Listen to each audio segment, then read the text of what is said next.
The quickest way to travel was on horseback in southern Africa. Horses were ridden by men not engaged in jobs directly connected with wagon management, such as driving, leading, and herding, and the slowness of the travel gave time to make short hunting or exploring trips into the surrounding country and still be back at the outspan for meals and rest. A mounted man could ride out to find game, which avoided the proximity of wagons and heavily traveled roads, and he was able to scout ahead for water. A good shooting horse was considered necessary in order to obtain the best hunting in areas not infested by tsetse fly, because it afforded the safety of flight when tackling dangerous game with muzzle loaders, and it enabled a hunter to overtake wounded animals and to run down swift ones.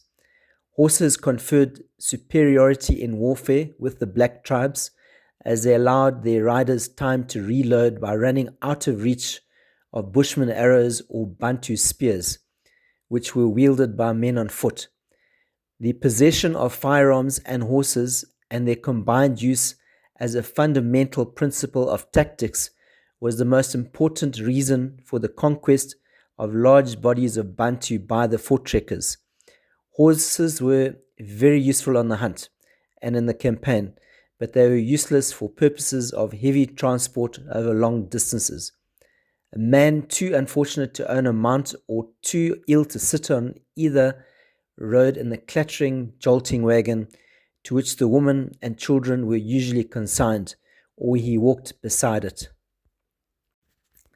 The skimmel perd, excuse my Afrikaans, or big grey was the favorite horse with the Boers, but the small Basotho ponies were the best animals for hunting. They were relatively tireless and they lived and throve where other horses starved. Although not as fast as English horses, they were fast enough when properly managed to come up to anything except the hartebeest, and they were superior in sureness of foot in their Natal environment, the mountains of Basotholand. These ponies were able to carry a large man easily and safely at full speed over ground riddled with holes, and their hard hoofs did not ordinarily need shoeing, another advantage in the veld. Unsalted ones were bought cheaply in the Orange Free State on the way up country, and those that recovered from horse sickness in the interior became of great value. To be of service in hunting, horses had to be trained in several things. A good shooting horse was not frightened by big game, and it stood still when its rider dropped the reins on its neck, a signal that he was about to fire from the saddle. A mount that jerked its head at the shooting spoiled one's aim. When the hunter dismounted and threw the reins over the animal's head so that they trailed on the ground, it remained in that particular place until he returned from stalking the game, and it did not bolt if several shots were fired near its head. It stopped dead when its mane was gripped, and it avoided holes while at full gallop and did not stumble while running over rocky ground. However, sure-footedness was more of a consequence of the innate qualities of individuals than of training, and some of them jumped bushes in a wild, disconcerting way without any coaching in the art. Of all the shooting horses of the far interior, the most celebrated was Henry Hartley's camel buck. Henry Hartley was a famous hunter in Zimbabwe before British rule, and the town of Hartley was named after him, later known as Chigutu. If a shooting pony ran from gunfire or cleared out when its rider jumped off or was thrown, a solution was a riem about 5 feet long connecting to the rider's belt. But with this scheme, there was a danger of being dragged if one lost one's feet. On the other hand, it prevented the loss of one's mount and thus lessened the chance of death through thirst and exhaustion, a real danger without a horse where water was scarce. Even a horse with the best training might run away to look for water when it was thirsty and leave its master to find his way back to the wagon as best he could. If he lost himself and failed to discover water and food, he might wander about until he died, and in such a situation, calm and accurate judgment was required.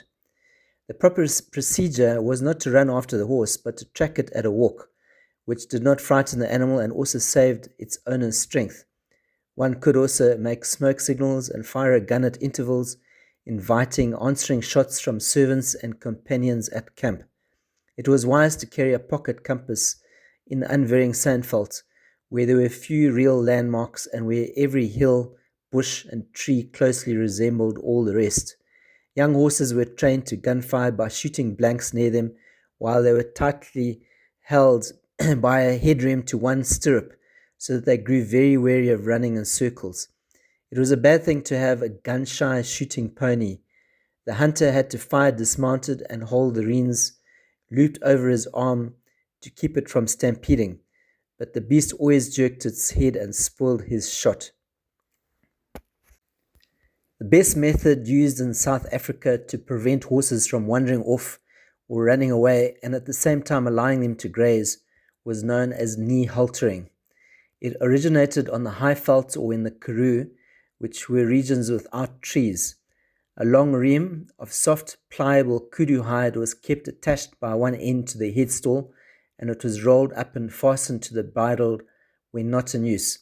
To knee halter a horse, the reim was unrolled and adjusted around the raised foreleg 3 or 4 inches above the knee with a clove hitch, and half hitch was drawn down on the first knot. The leg was raised to within 12 to 20 inches of the head, the distance being regulated to the size and spirit of the beast, for some of them were hard to catch again even when closely haltered. The loose end of the strap was then passed through the ring in the headstall and fixed there by 1 or 2 half hitches. If there was no headstall, the neck of the horse was tied to its knee with a reim. Like oxen, horses needed protection, and they required even more care, but it must not be imagined that they were fed, groomed, and sheltered in the interior after the style of a cavalryman's parade charger. Hunting in the desert or in the sandveld was not beneficial to them, since they had to be watered at least twice a day when worked constantly in hot weather. They could eat sama melons instead of drinking, but the melons had to be cut up for them because their mouths are smaller than those of oxen. They were given feeds such as millet, sorghum, and mealies, where those crops were offered for sale cheaply and in abundance by the Bantu, but otherwise they lived on grass. Where they were sheltered from prowling lions in a kraal or near a fire at night, the servants chopped grass and brought it to them. Courtney Selous used a plentiful diet of boiled and salted maize to restore horses in poor condition, and Thomas Baines purged sick animals with the juice of the aloe. He broke up a pound of aloes into small pieces and added 7 pints of rainwater and a pint of spirits. 4 to 6 ounces of the mixture was one dose, depending on the size and condition of the horse. These notes are from the book The Far Interior by Edward Tabler, written in 1950, and with his opinions and observations.